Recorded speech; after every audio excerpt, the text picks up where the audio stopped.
Su verdad me da vida. Su verdad. Su iglesia es mi familia. Sus valores mi lucero.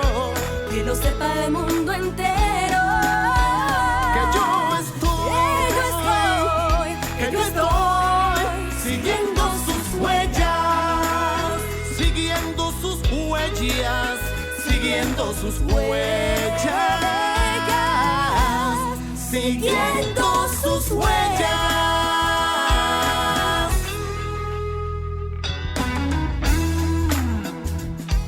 Sean todos bienvenidos a Siguiendo sus huellas desde la República Dominicana para el mundo entero. Que el Señor te bendiga y que el Espíritu Santo de Dios esté en tu hogar, en tu corazón y llegue a ese corazoncito hasta la última célula para que te acompañe hoy y todos los días de tu vida. ¿Cómo estás, Benito? A Dios la gracia, muy bien. Hasta yo quiero que mis células estén todas llenas del Espíritu Santo. amén. Y que lo pueda palpar. Todo Amén. nuestro cariño para usted y los suyos. Te tengo una pregunta, Benito, con el tema de hoy. Por favor. La Iglesia Católica acepta a todo el mundo, pero Menos pecado. menos el pecado. pecado que trae todo el Sí, mundo, ¿verdad que sí? A todo el mundo. El católico debe aceptar al pecador, pero no al pecado, la acción, el apego al pecado.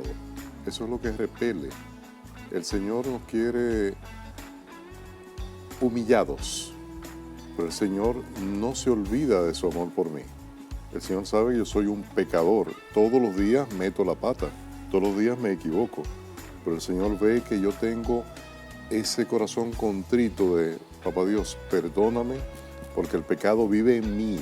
Señores, el humano tiene pecado arraigado en mis adentros, en poca o mucha medida.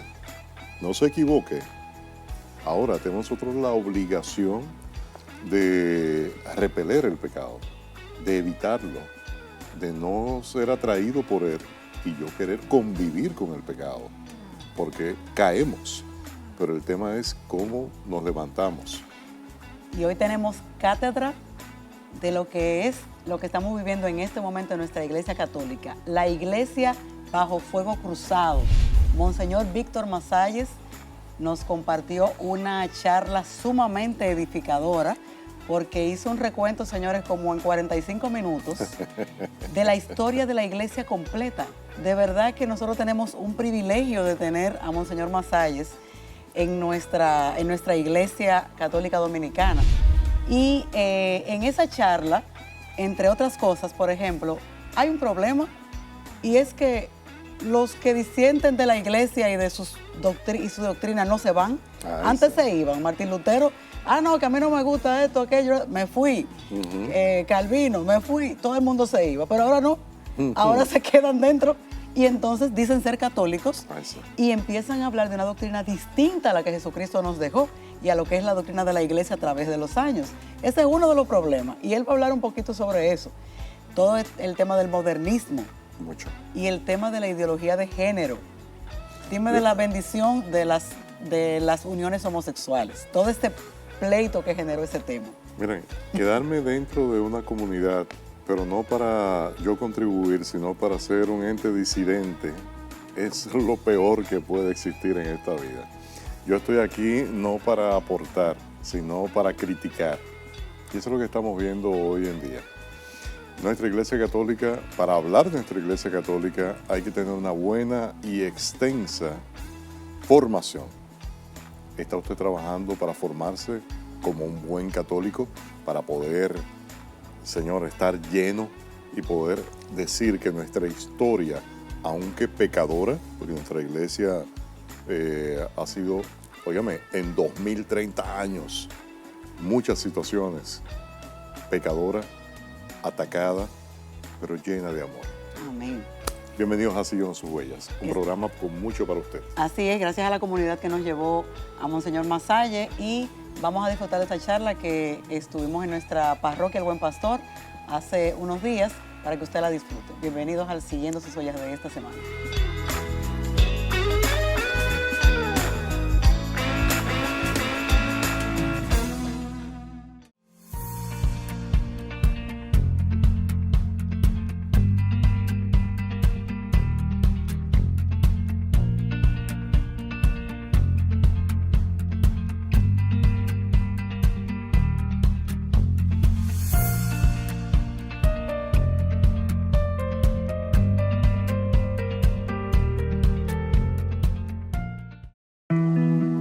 Fundación Futuro Cierto, Dólar de la Solidaridad, Revolución del Amor. Apoyemos la campaña del Dólar de la Solidaridad que anuncia la Fundación Futuro Cierto para lograr el desarrollo de la provincia de Elías Piñas. Aporta desde 50 pesos por cada miembro de tu familia a las cuentas que verás en pantalla. Banco Popular, Banreservas, en dólares y en pesos, Banco BH de León, Coop Central, Banco of America y Wells Fargo. Futurocierto.org. Vamos a apoyar la provincia de Elías Piñas. Para que tu muchachita no pierda el ritmo, recibe tu bono a 1000 por la educación de 1000 pesos por estudiante vía código SMS a través de Remesas Banreservas, que podrás canjear en cualquiera de sus oficinas comerciales y que tus niños reciban el empujón que necesitan para terminar este año escolar como estrellas. Más información en bonoamil.gov.do. Ministerio de Educación de la República Dominicana. Su verdad me da vida. Su verdad. Sus valores, mi lucero. Pues vamos a comenzar. Es un tema complicado. He tratado de ver cómo lo resumo, pero vamos a ir haciendo un vuelo de pájaro tratando de entender el tema que nos ayude a nosotros, sobre todo al final cómo defender a una iglesia que la vemos que está constantemente bajo acoso. En cualquier país, en cualquier lugar. En España sobre todo, que es impresionante, en Francia, en Europa. En Estados Unidos ahora un poco menos, porque ha habido un cambio, y así en algunos países de Sudamérica, pero es difícil, porque la iglesia está bajo una agenda que quiere pues sofocarla.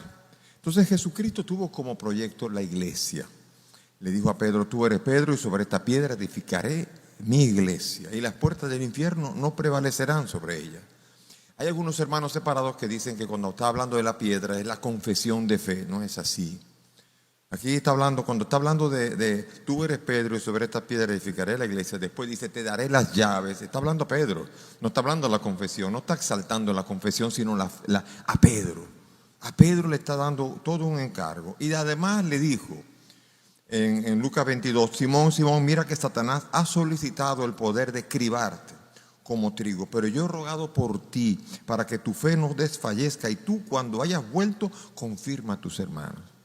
O sea que la iglesia iba a estar zarandeada, y Pedro es sobre el que se iba a edificar alguien que, aunque unos decían que era Elías, otros decían que era uno de los profetas, Pedro supo que sabía que era el Hijo de Dios. Él la confesó, la fe. Él es la piedra. Él es la piedra. Y Jesús predijo para la iglesia y para Pedro persecuciones.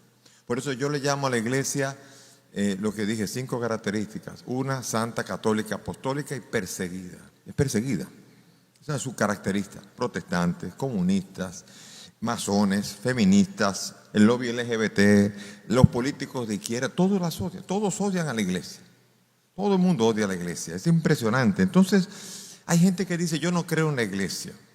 Los que dicen eso, que no creen en la iglesia, no entienden de estas cosas. Pues la iglesia, para ellos, la iglesia son los curas, los monjas, el Vaticano, los obispos, los cardenales y toda su parafernalia, todo eso. Y la iglesia es algo como maquiavélico, que busca el poder, el dinero. Esa iglesia no es, esa no es la iglesia. Por eso es importante entender, esa no es. Y hay que entender que basta estudiar la iglesia y ver que hay una pléyade de santos que se desarrollaron en la iglesia. Un ejército de santos, ¿no? De verdaderos hombres. Entonces en la iglesia vemos santos y vemos desastres. En los desastres no creo ni yo tampoco. Pero yo sí creo en la iglesia que llama a la santidad, la iglesia que transforma corazones y la iglesia que bebe de los sacramentos y que hace las buenas obras, que da testimonio de Cristo. En eso sí creo. Y esa es la iglesia. Por eso y la fe se ha ido desarrollando en épocas. Y vamos a tratar primero 3 grandes revoluciones rápidamente que hubo en la historia, que todavía inciden en el mundo moderno hoy, en la iglesia de hoy. Son la revolución protestante, la revolución francesa y la revolución comunista. Vamos a la revolución protestante. Yo le llamo revolución, no reforma. Le llaman reforma. La reforma es cuando usted cambia la iglesia para quedarse en ella. No hubo ninguna reforma. Lo que hubo fue un cisma y fue una revolución. 1517, allí hubo situaciones difíciles, las indulgencias en las cuales también Lutero creía fueron mal enseñadas en Alemania, y Lutero le marchó a las indulgencias y desarrolló una teología muy particular en esa rígida Alemania, no en la laxa Italia, en el dolce far niente italiano, no, es en la Italia que era rígida. Y para Lutero todo pecado era mortal, no había pecado venial, todo pecado es mortal. Condenó el papado, condenó los sacramentos y condenó todo. Decía, si la concupiscencia existe y me quita el bautismo, me quita el pecado original, ¿por qué sigo pecando? Entonces, si sigo pecando, quiere decir que no existe esa realidad. Entonces el hombre no puede hacer nada. O sea, el concepto protestante del hombre no puede hacer nada. Cualquier intento de hacer algo con lo que se gane el favor de Dios es una soberbia, una prepotencia. Es imposible, no se puede hacer nada y sobre todo no se puede razonar. La fe tiene que ser fe sin razón. La razón es para los negocios. Entonces Lutero ahí se pregunta, ¿cómo puedo salvarme? Con la fe, solo la fe. Basta con creer y nada más. Y por eso aquí nos vamos a mover en el terreno de la percepción. O sea, yo me percibo salvo, yo me creo salvo, yo me siento salvo, y ese es el concepto. Y la razón no puede entrar aquí, no se puede razonar. Es creer y estar convencido. Yo me declaro salvo, así lo dicen incluso en los lenguajes de las últimas denominaciones que surgen.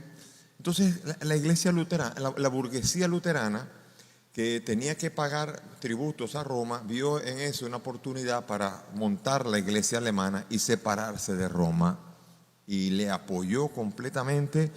Y ahora, cuento largo, corto, existen miles y miles y miles de iglesias, todas ellas unas contra la otra. Usted ve que dicen, no, los calvinistas dicen, pero los luteranos, pero en esto están de acuerdo, pero con ellos no, y en esto no. Terrible.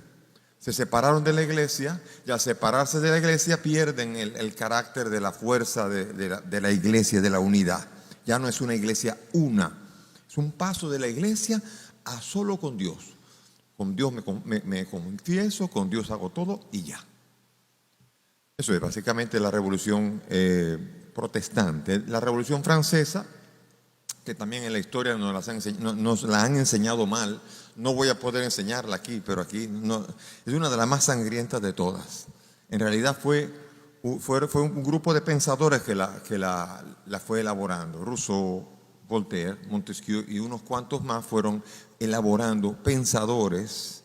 Y los pensadores todos eran contrarios a la iglesia. El lema de Voltaire era destruir al infame. Y firmaba siempre al final, destruir al infame, y era la iglesia. O sea, el lema de Voltaire era destruir al infame. También había algún protestante que ningún amor le tenía a la iglesia. Rousseau era calvinista. Y así por el estilo vemos nosotros cómo dejan de lado entonces, en lugar de solamente la fe, ahora es solamente la razón. Y en esta, la fe no sirve, la fe es un problema, y surge en una sequía del 1788 donde hay una disconformidad, y aprovechan estos pensadores la burguesía aprovecha esto para que en el 1789, con la toma de la Bastilla, inicia todo el camino de derrocar a todo lo que sea Dios y el rey. Todo lo que sea de institución divina eliminado. Y entonces el rey Luis XVI, María Antonieta de Austria, todo guillotina para todo el mundo y se acaba. El tema era libertad, fraternidad e igualdad. Eso era teórico. Bueno, el problema era que no participaban allí la gente sencilla. La revolución pertenecía al grupo de pensadores que había elaborado un pensamiento laico de cómo derrocar al rey y cómo desarrollar un nuevo régimen. Un nuevo régimen. La abolición de los gremios, y los campesinos y los obreros no participaban de esto. De hecho, el resultado final, el porciento de los muertos en la Revolución Francesa: obreros 31%, campesinos 28%, comerciantes 20%, nobles 9% y eclesiásticos 7%. Es decir, acabó con todo el que se ponía a su pensamiento. Imagínense, no sé si saben hoy, ya verán después, cómo influye en un pensamiento laico que se opone a todo lo que sea contrario, guillotina. No hay guillotina ahora, pero... Y entonces este es el paso de Dios al hombre. El centro ya no es Dios, sino que ahora el centro es el hombre. Y la tercera revolución es la revolución comunista. Perdonen que vaya tan rápido, pero son 3 resúmenes, no me dará, porque no ese es el tema. Pero la revolución comunista, inspirado en Marx y en la dialéctica de Hegel, dice que todo proceso es bueno. Tiene que haber conflicto siempre. De todo conflicto surge algo mejor siempre. En la naturaleza y en todo, dice Hegel, la dialéctica hegeliana, pero Marx dice que cuando no hay cambios, entonces el marxista y el revolucionario tienen que crear los conflictos. Hay que generar conflictos para que haya cambio. Y esta es la idea. Y a mediados del siglo XIX, la revolución industrial deja un montón de obreros parados. Comienza a quedar un montón de la clase obrera sin trabajo, y entonces allí se aprovecha para desarrollar todo un pensamiento para que la burguesía se levante. Funcionó en Rusia, funcionó en China. Rusia en 1917, en China en 1948 o 49, y así en otros países después se extendió en Cuba, 59, Nicaragua y algunos otros países, Vietnam, Corea del Norte. Así se desarrolló en diferentes países. Pero surgió uno que era un italiano, Antonio Gramsci. Él dijo, el marxismo no funciona así. No estaba de acuerdo con la revolución cubana. Dijo, no. El marxismo solamente funciona cuando convenzamos a todos los pensadores primero. Tiene que aceptarlo todo el mundo. No puede ser una revolución obligada donde nosotros tengamos que someter a todo el mundo. Y por eso él propone que sea más bien una revolución cultural.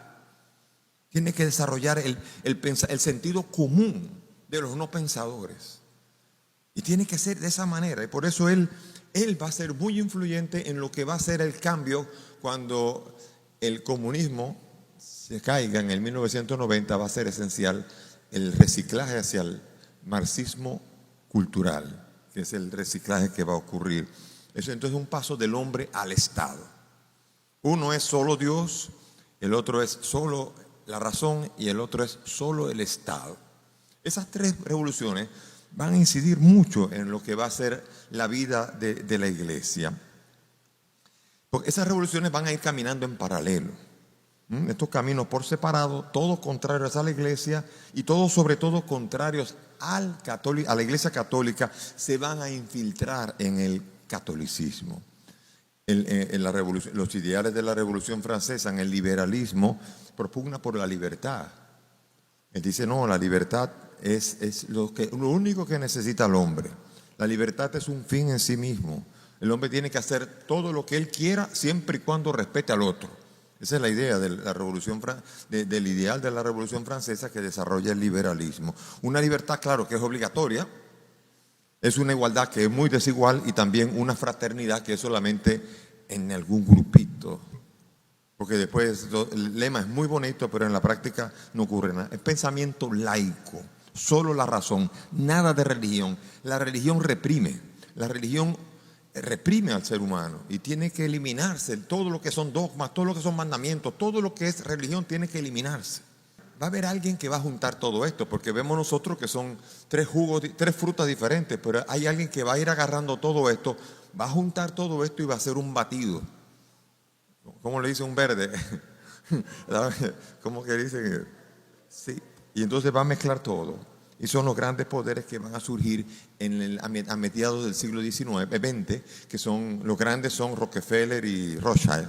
Después vienen unos cuantos más que son Carnegie en acero, DuPont en química, Ford en la industria automotriz y Morgan en las finanzas. Pero básicamente son Rockefeller y Rothschild que van a establecer. Rockefeller donó el terreno para la construcción de la sede de la ONU. La ONU va a comenzar a van a desarrollarse organismos supranacionales que tienen más poder que el país.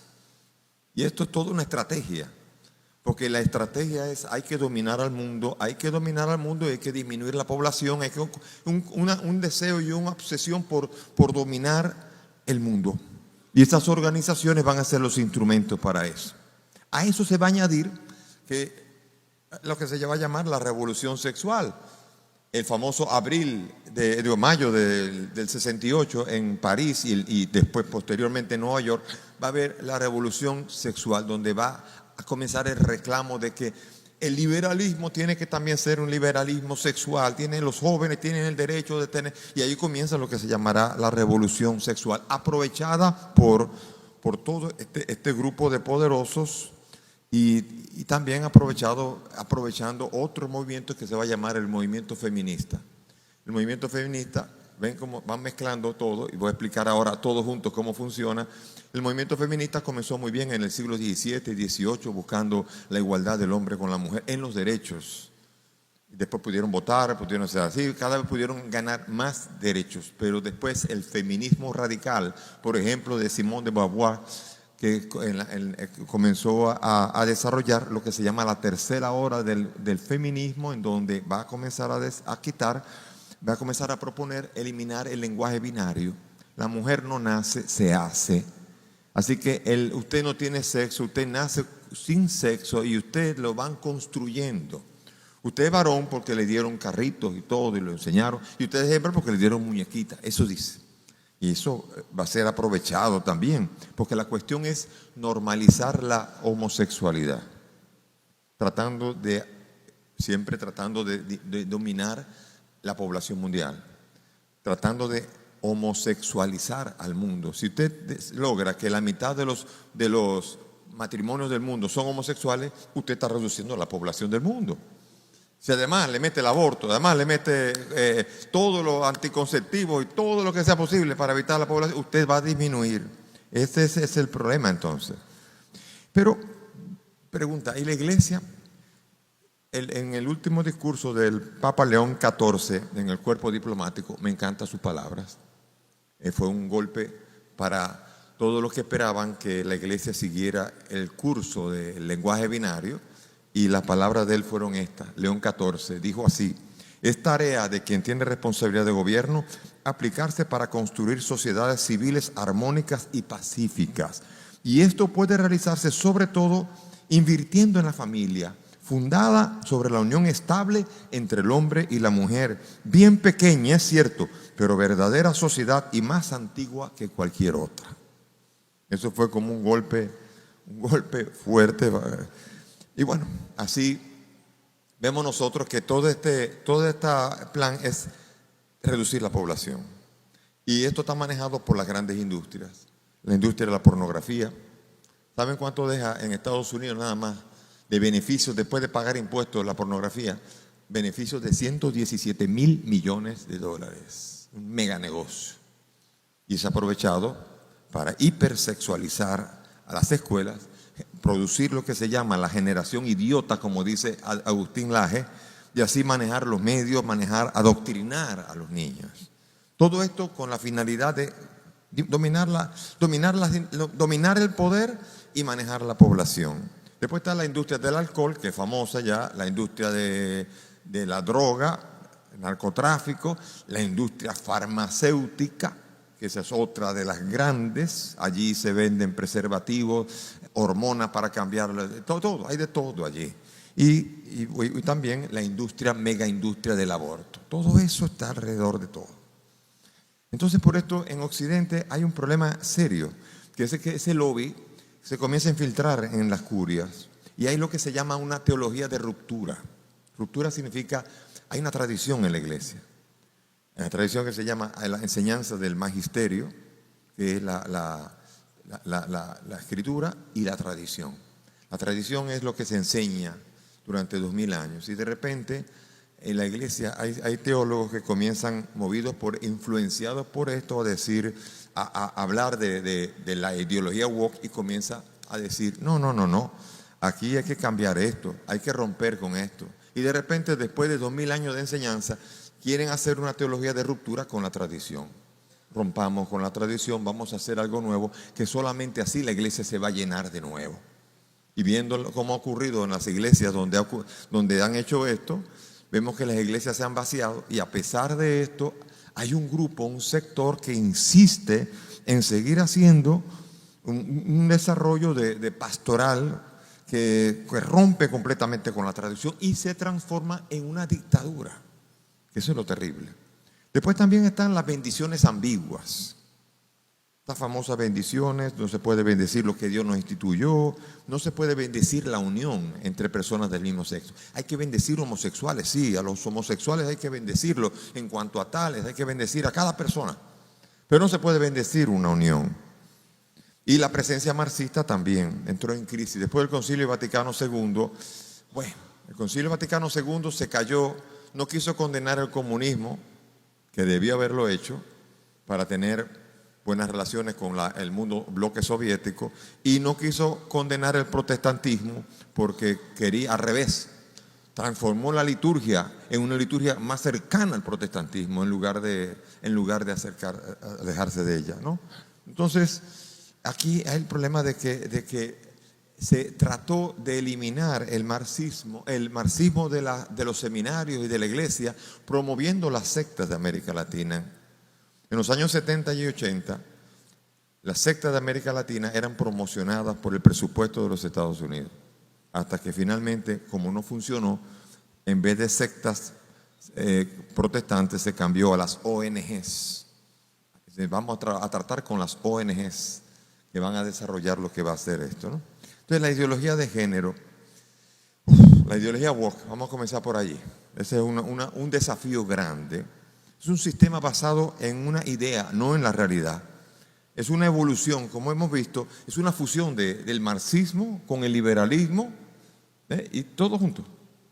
Entonces, todo, y sobre todo porque el liberalismo de la agenda woke comenzó en las iglesias protestantes tradicionales. Allí comenzó también. O sea, esa mezcla genera lo que se llama llamar la agenda woke. La agenda woke es tan mezcla que no es raro ver en una manifestación de cualquier tipo, una manifestación LGBT, no es raro ver gente con camisetas del Che Guevara. Y el Che Guevara es uno que decía que a los homosexuales había que exterminarlos y había que fusilarlos a todos. Pero bueno, ahora está todo mezclado. Lo importante es ahora que todos forman parte de una fusión, una ideología que no es ideología. Es solamente no es un sistema, es solamente una falacia. No se nace hombre y mujer, y entonces, asumiendo la dialéctica, ya ahora se monta sobre esta realidad. Ya. Entonces, vamos a tratar ahora de comenzar lo que se llamaría la defensa. ¿Cómo deberíamos defendernos con cada una de estas cosas? Frente al protestantismo. El protestantismo es agresivísimo, es muy complejo. No lo podré tratar tampoco. Es que estoy tratando temas que son para un semestre, para 2 semestres o 3, y lo estoy tratando rápido a vuelo de pájaro, pero vamos a ver. El protestantismo tiene problemas ya de fondo muy serios. Es verdad que hay muchos protestantes que, les puedo decir que aquí hay algunos católicos que en realidad tienen ideas protestantes. Y si usted va a las iglesias protestantes, hay muchos protestantes que tienen ideas católicas. Porque no tenemos formación. Porque vamos a los sitios donde me siento bien, donde me siento a gusto. Pero no siempre hay ideas claras de lo que. Por eso es importante esto. Entonces, por esto se busca mucho el mundo psicológico, el mundo emocional. Los que se van yendo a las iglesias quieren buscar sentirse bien. Y de hecho, ¿por qué te fuiste? Porque allí me reciben, allí me sienten, me buscan, me ñoñan y todo eso. Y yo pregunto si Jesucristo fue así que hizo a los discípulos. Ay, ñoña, venga para acá. Así. Yo pregunto eso, pero bueno, dejemos eso. Este trabajo, vamos a ver. Primer problema, la división de las iglesias. El protestantismo está dividido. El protestantismo está profundamente dividido. Al apartarse de la iglesia no pudo mantener la fe. Y me cuesta pensar que después de 1500 años de historia, ahora se descubre la realidad. O sea, el protestantismo, y yo estudié, yo estuve coqueteando cuando era jovencito con el mundo protestante, y la historia de la iglesia era del año 0 hasta el año 1500, ahí no había nada. Y de repente con Lutero comienza la iglesia de nuevo. Y eso no lo puede creer nadie que tenga un poco de... Claro, como no se puede razonar, eso es así. Pero cualquiera que quiera verlo, es imposible eso.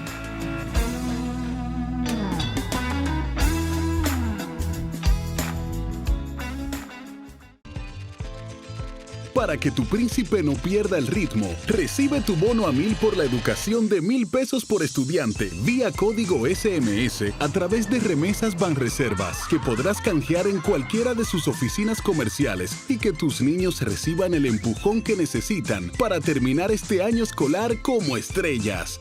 Más información en bonoamil.gov.do. Ministerio de Educación de la República Dominicana.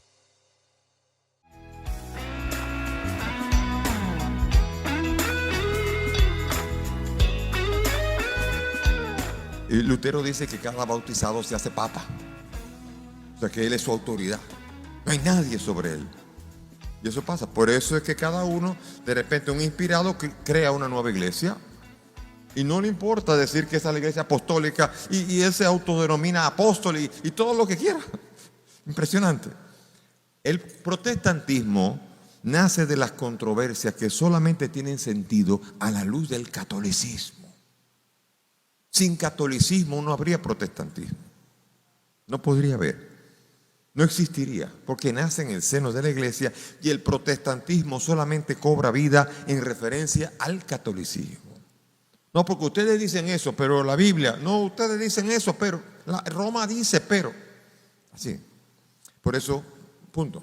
Segundo, justificación por la fe. Otro tema difícil, la justificación por la fe. El hacerse justo.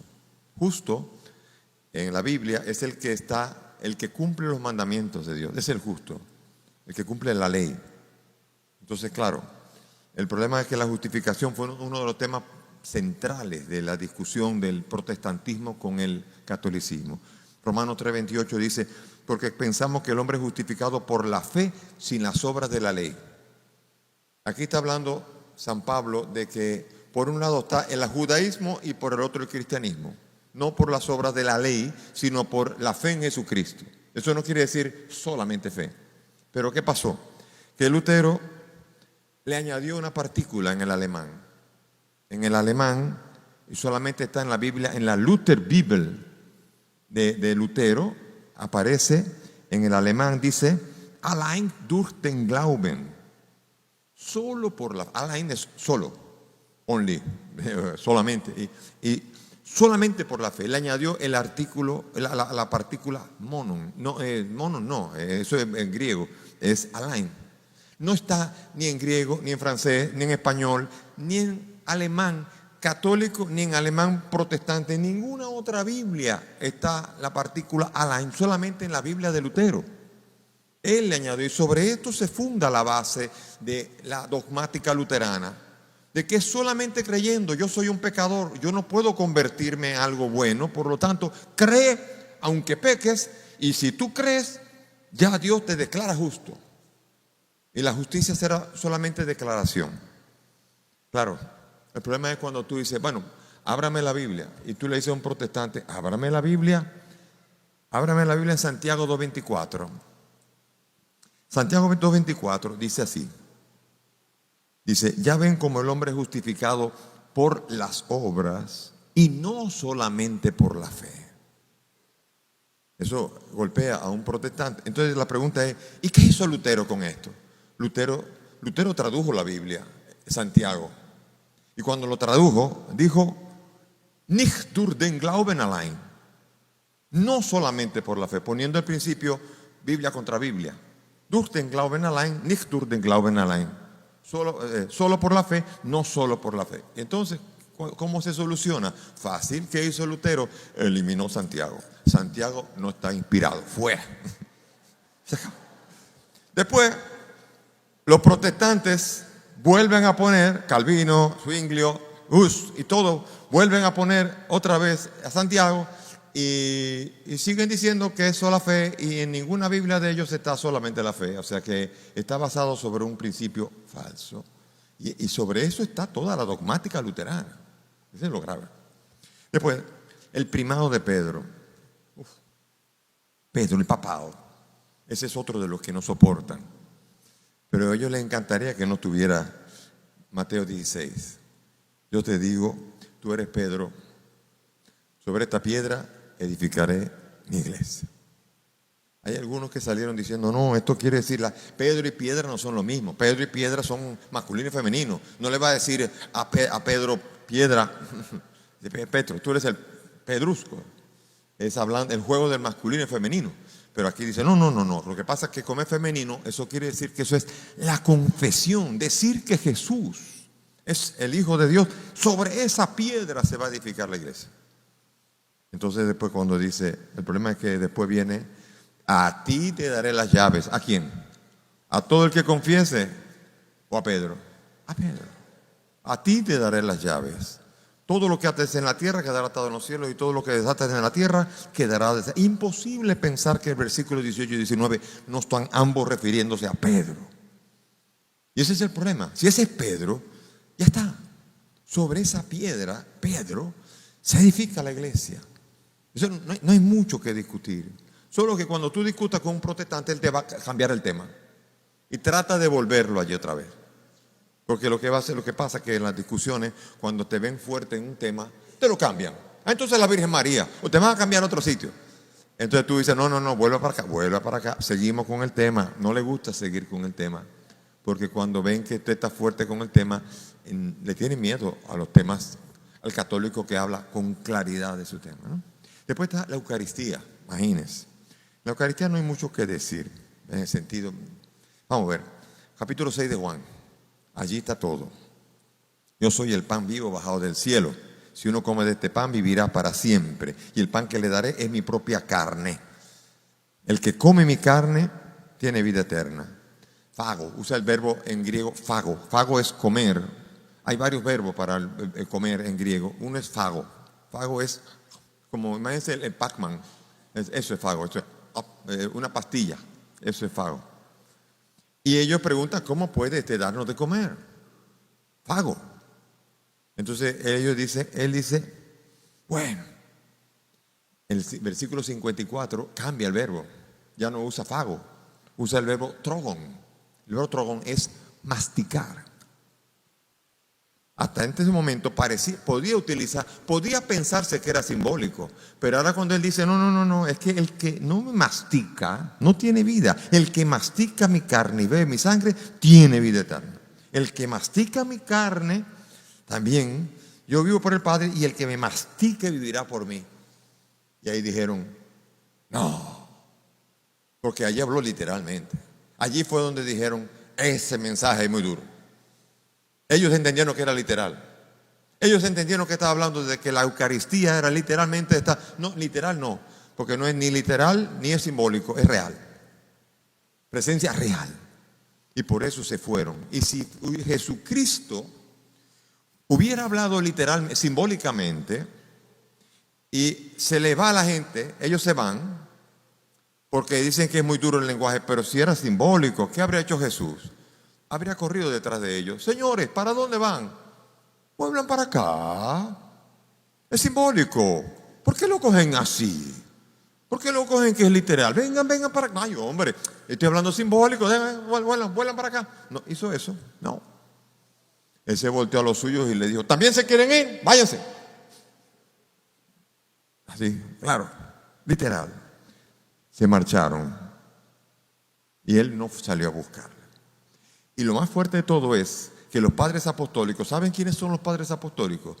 Son los discípulos de los apóstoles. San Ignacio de Antioquía, San Justino, Policarpo de Esmirna, todos esos, los padres apostólicos, son los discípulos de Juan Evangelista, el que escribió Juan 6. Todos ellos hablaron de la Eucaristía. Todos ellos hablaron de la Eucaristía. Es imposible psicológicamente que de repente una herejía se vuelva herejía en todos los discípulos de un maestro. Imposibles. Al revés, todos hablaban de la Eucaristía, quiere decir que estaba hablando, y voy a usar una sola expresión, Ignacio de Antioquía decía, se corren el peligro de la perdición los que dudan que el que comemos en el altar es exactamente el mismo que murió en la cruz, antes bien resucitó. Fíjense qué frase más clara. Y así hablan todos. Así que los padres apostólicos creen así ya. Después, durante 1500 años, toda la iglesia creía en la Eucaristía. Y de repente llegó Lutero y dijo, no creo en la Eucaristía. Él abandonó el sacerdocio, se casó con una monja. Ya no creo en los sacerdocios, ya no creo en la Eucaristía. Claro, yo tampoco creería. Si me desvío como tú, tampoco podría creer. Así que nada. Después la María Santísima, ahí que va la cosa. María Santísima, yo creo que, vamos a ver. Sí, todavía. Desde el Génesis hasta el Apocalipsis. Está hablando la Biblia de María.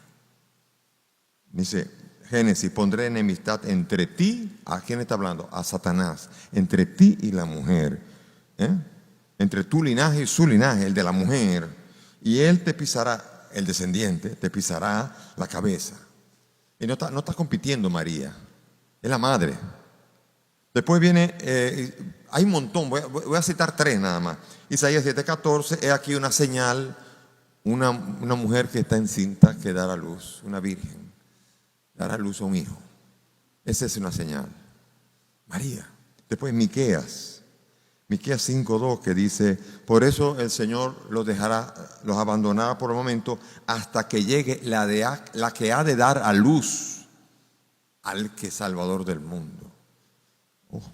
¿Y por qué no dice el Salvador del mundo? Porque a mí lo que digo, si esta Biblia, si la Biblia la hubiera escrito un protestante, habría dicho, pondré enemistad entre ti y uno que va a venir. No hablemos de la mamá. O, he aquí una señal, un niño que lo encontrarán en sus pañales. ¿Por qué la mamá? ¿Y por qué esa obsesión por la mamá? Y yo digo, estoy diciendo 3 nada más, de decir constantemente, el Antiguo Testamento está previendo al Salvador del mundo y a su madre. Pastoreará con la fe, ya no importa. Después, en el Nuevo Testamento peor, en el Evangelio, nada más que en Lucas, le dicen, la llena de gracia, la bendita entre las mujeres, la madre de mi Señor, la que todas las generaciones llamarán bienaventurada. No sé qué quiere, no sé, hay un problema con María. Yo recuerdo que una vez un protestante en Capotillo me decía, ¿y esto de María? Yo le estoy hablando y me dice, y yo le pregunté, ¿dónde está María? María está en el infierno. No me digas. No me digas. Vamos a ver, abre la Biblia tuya. Abre el capítulo 12 de Apocalipsis. Y dice aquí, una gran señal apareció en el cielo. Una mujer. ¿Quién es esta? Yo no sé. Dijo, pues vamos a seguir. Está vestida de sol con la luna bajo sus pies y con una corona de 2 estrellas sobre su cabeza. ¿Quién es? No, yo no sé quién es, dice él. Vamos a ver. Está encinta y grita con dolor de parto y está por dar a luz al que ha de regir a todas las naciones. Ese es Jesucristo. Digo, ¿cómo se llama su mamá? María, pues. Entonces, María, ¿dónde está aquí? Dicen que ¿dónde está la señal? ¿En el infierno? No, en el cielo.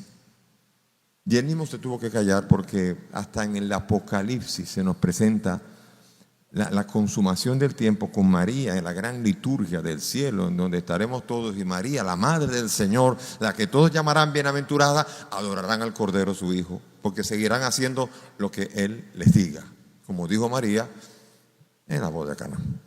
Así nos sigo. Y una cosa muy hermosa.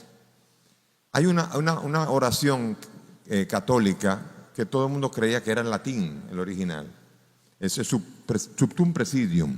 Es una oración latina que todo el mundo creía que era del siglo XI, siglo XII.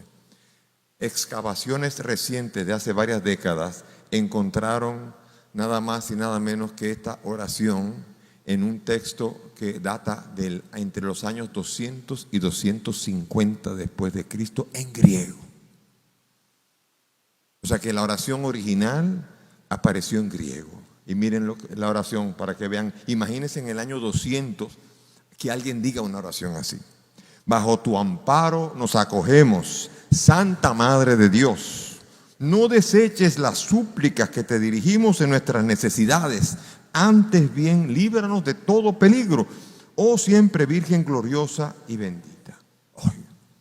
O sea que ya desde el 200, la Madre de Dios, y ya desde el 200, su protección, su intercesión que protege a la gente. No se puede discutir más. Frente al modernismo, vamos rápido porque ya estamos ya llegando, y me dijeron una hora y ya faltan. Modernismo. Vamos a hacer una pequeña apología al modernismo. El modernismo, como fue denunciado por San Pío X en su encíclica Pascendi, es una encíclica complicadísima. Critica el modernismo filosófico, el modernismo teológico. Si alguien quiere de verdad romperse la cabeza, busque la encíclica Pascendi de San Pío X. Impresionante. Denuncia ya la presencia de tratar de explicar la teología sin elementos naturales. Cristo no nació de una virgen. Y todos estos elementos comenzaron en el protestantismo liberal. Vamos a decir, la teología bíblica comenzó con Philip Gabler en el 1790 y la teología bíblica se desarrolló básicamente por los protestantes en todo el siglo XIX. Y fueron los que casi todos, hasta el Concilio Vaticano II eran pocos los teólogos católicos biblistas. Ahora sí, hay un ejército tan grande o mejor que el de los protestantes. Digamos, entre los que piensan, digamos, que discuten la teología de verdad. Pero aquí vemos nosotros cómo estos teólogos comenzaron a decir, Cristo no nació de una virgen. Esto es un lenguaje simbólico.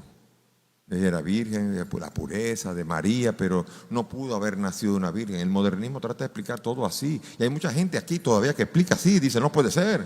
Eso fue que seguramente que hicieron un libro devoto, que la virgen, y se elimina esta verdad de fe. Como todas otras también, su cuerpo no resucitó. ¿Qué va a resucitar? Incluso hay una película, El Cuerpo, con Antonio Banderas, no sé si la han visto, una provocación tratando de ver de que habían encontrado el cuerpo de Jesús en Israel y mandaron al padre, que era Antonio Banderas, que investigando. Al final no es, pero bueno, mientras tanto la provocación existe. Jesucristo, el cuerpo, hay que buscar el cuerpo de Jesús. La Eucaristía es un símbolo. Por eso los protestantes pueden comulgar con los católicos. Oigan eso. Los liberales ahora están diciendo, en Alemania, el sínodo alemán está alimentado de estas mismas verdades y está diciendo, los protestantes tienen que venir a la mesa para que todos comulguemos. ¿Por qué? Porque es un símbolo. No es Cristo. Ni tampoco nos creamos que alguien que lo coma indebidamente se va a hacer daño. Por Dios, ¿cómo Cristo va a hacer daño? Y cosas por el estilo. Y no digamos los milagros. Los milagros, dígame, Jesucristo caminó sobre una piedrecita para no caminar sobre las aguas y cosas por el estilo. La estrella de Belén fue un asteroide que justo en ese momento pasó por allí y cosas por el estilo. Explicaciones. Y yo tuve que sentarme en el seminario a oír todo eso. Y algunos lo hicieron. Y yo tuve que ayudar a algún sacerdote recién ordenado que desde que salió a la iglesia, salió a su parroquia, que lo ordenaron, comenzó a decir, no, porque este libro no lo escribió Lucas, sino que lo escribió tal cosa, y esto no fue así. Y la gente asustada. ¿Sí? Es terrible, terrible. A los modernistas, Pablo VI le dio en el discurso a los teólogos, dijo un discurso que dijo, ¿por qué molestan a los pequeños en la fe? ¿No saben que la teología está al servicio de la fe y no contra ella? No molesten a los pequeños en la fe. Y el modernismo trata de explicar, no hay pecado original, la homosexualidad es normal, esto es forma paz. Es más, hay que bendecirlo. Ahora el predicador del Papa Francisco decía que hay que bendecir a Dios por las opciones homosexuales, que a lo mejor tendríamos que alegrarnos de pensar que entre los apóstoles pudo haber homosexuales que tuvieron sus líos. Y cosas por el estilo, que a uno le dan ganas de coger. Decía, pero ¿cómo? Entonces, Jesús, ¿cuál es la consecuencia de todo esto? El problema es que la consecuencia de todo esto es que Jesús no es Dios.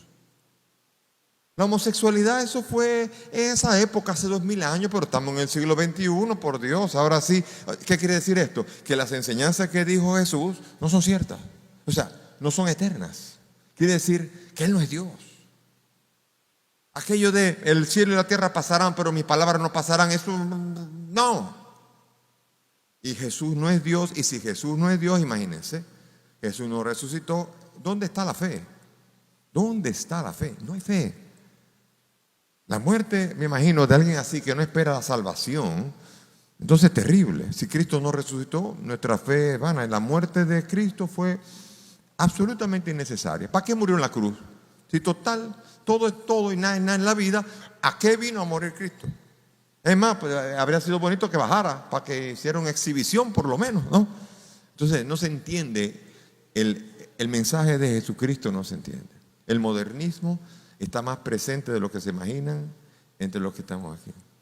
Y eso hay gente que cree que tiene, y hay que examinar si yo tengo ideas modernistas, porque es normal que la influencia del modernismo llegue al corazón de los creyentes.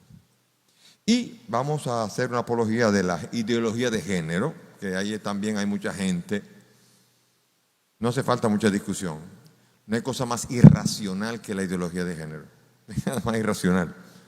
Aquí hay fundamentos científicos de base erróneos. Por ejemplo, desligar la sexualidad de su fundamento biológico, eso es un error científico.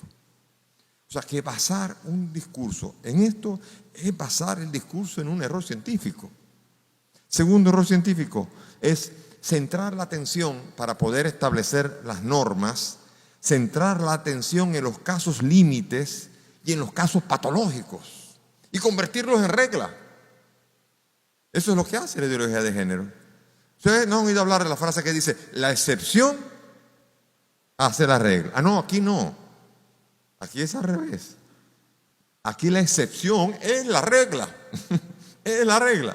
Si alguien nació así, eso hay que respetarlo. Eso es normal.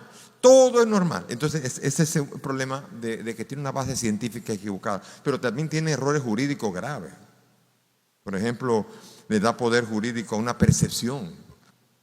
Le da poder jurídico. Si yo me siento una vaca, yo soy una vaca. Y a mí, que meto preso al que me diga que no soy una vaca. Y eso, el que se permita eso, es un insulto jurídico. Pero existe y se obliga. Después, le da a las minorías categoría de ciudadanos de primera clase. Si usted mata a un hombre, 20 años. Si usted mata a una mujer, 30 años. Si usted mata a un homosexual, 40 años. No somos iguales ante la ley entonces. Entonces le da categoría de primera clase a algunos. Y eso se llama discriminación. Y en base a la discriminación se comete otra discriminación entonces. Los deseos y necesidades y caprichos están por encima de la vida misma. Una mujer que quiere eliminar a su hijo, puede eliminarlo, tiene que eliminarlo para sentirse bien, para que ella pueda sentirse libre. O sea, un capricho o un problema, cualquiera que sea, porque no hay ninguna realidad, por dura y patológica que sea, que pueda permitir que una vida pueda ser eliminada porque sí. Una vida sana, una vida bien. Después se custodian los sentimientos de algunos, los sentimientos de la mayoría. No. Por ejemplo, usted puede acabar insultando con cualquier cosa que diga. Y ellos pueden insultar todo lo que sea. Esa disrupción de la ley es terrible también. Y no digamos más, se comete abuso en las competiciones deportivas. En las competiciones deportivas un karateca que es hombre, que de repente dice que es mujer, le parte la cara y no digo cualquier cosa y hace todos los récords del mundo. Es muy difícil que pueda haber alguien que en la ideología de género pueda acoger algo así, porque ahí sí que es difícil lo irracional. Pero algo de influencia hay y la voy a explicar. Y los enemigos internos de la iglesia. Con esto termino ya. Hay enemigos dentro de la iglesia. Y lo peor de esto es que ahora los enemigos de la iglesia no se van. Porque antes Lutero, yo no, me voy. Y el otro tampoco, me voy. Pero ahora el enemigo se queda y dice que es así y sigue diciendo que es así dentro. Y ese es el problema grande ahora. Que un hereje, una persona que dice una barbaridad, una persona que no está de acuerdo con la verdad, ahora se queda y dice sigo siendo católico. Y católica con derecho. Y cualquier cosa ahora. Y se quedan dentro. Ese es el grave problema. El modernista también tiene ese problema.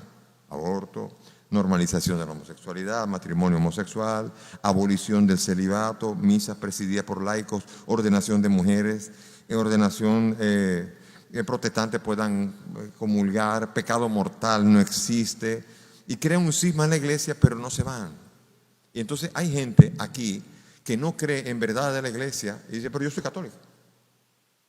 Entonces el católico verdadero tiene que decir, el verdadero espíritu católico es, eso lo dice la iglesia, no lo entiendo, Señor, ayúdame a entenderlo, mientras tanto respeto, no lo entiendo, pero como yo soy católico, pero yo no puedo decir, esto no, pero soy católico, y aquello no, pero soy católico, no puedo decir esto, porque esto no es un álbum de postalitas donde yo elijo lo que me gusta y lo que no me gusta. Es un cuerpo doctrinal hermosísimo de una tradición de 2000 años. Y el veneno no es estar de acuerdo o desacuerdo con las enseñanzas de la iglesia, es quedarse dentro y seguirlas enseñando y seguirlas proponiendo y discutir como si fuéramos católicos lo mismo, los que creemos en la verdad de la fe y los que no lo creemos. Entonces ahí hay los peores enemigos que hay. Entonces los que creen en la iglesia, los que creen en la enseñanza de la iglesia son retrógrados, son arcaicos. Yo he perdido amigos por eso, he perdido amigos por mi discurso arcaico, de verdad. Pero el discurso tratando de ayudar, he perdido amigos. Bueno, la masonería es otro discurso, pero ese ya no nos metemos ahí porque ese trabaja en la sombra en esferas tan altas que ni usted ni yo nos damos cuenta. Entonces están los marxistas. El marxista Leonardo Boff quiere marcar el camino ahora. Ha vuelto y quiere marcar el camino a León XIV. Están desilusionados. Están desilusionados los liberales, el cardenal Hollerich, que dice ahora que quiere marcar el camino, aunque está equivocándose, que tiene que volver a todo lo que se estaba proponiendo.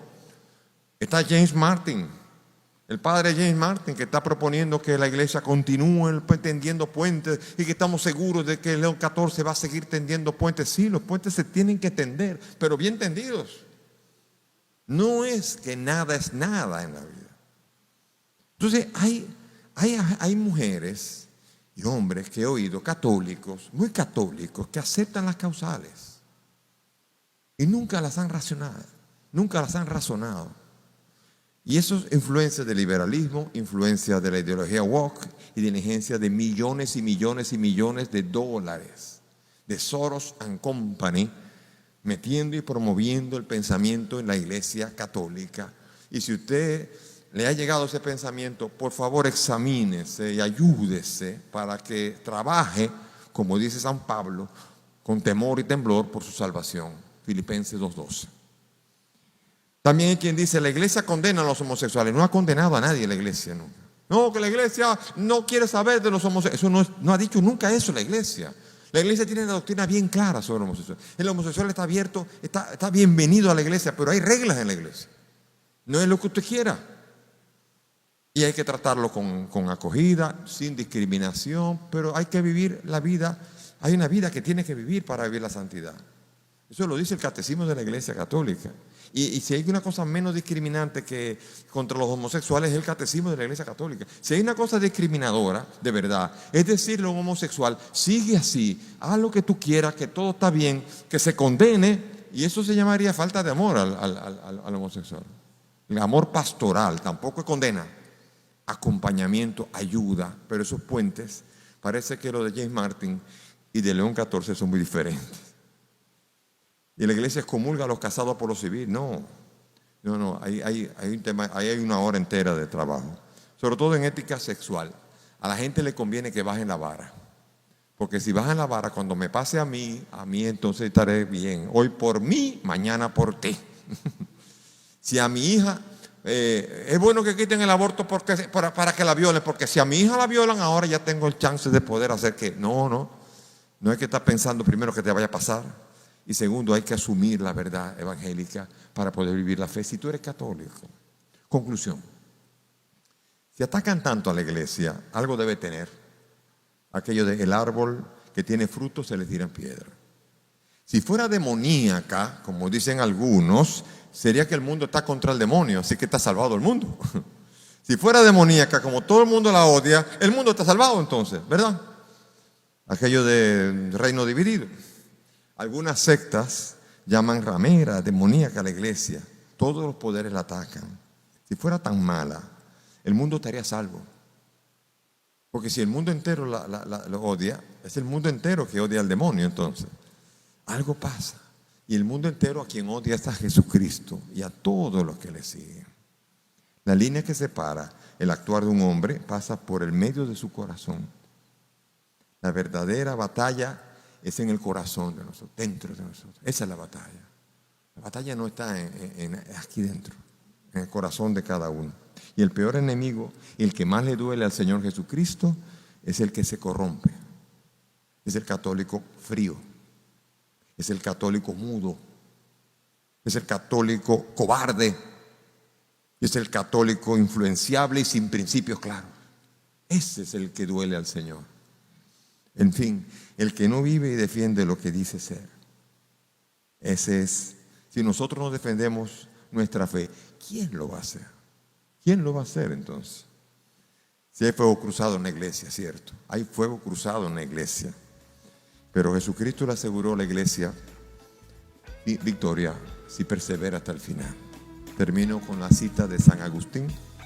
Los que no quieren ser vencidos por la verdad serán vencidos por el error.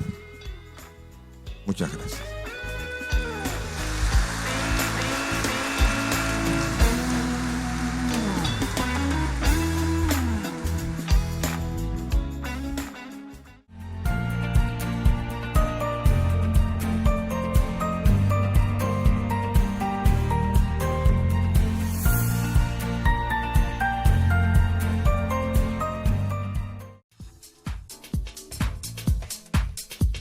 Entra a nuestro canal de YouTube, suscríbete y activa las notificaciones en la campanita de la derecha. Comparte con amigos y familiares y ayúdanos a seguir propagando el amor de Dios. Desde las redes, Siguiendo sus Huellas TV.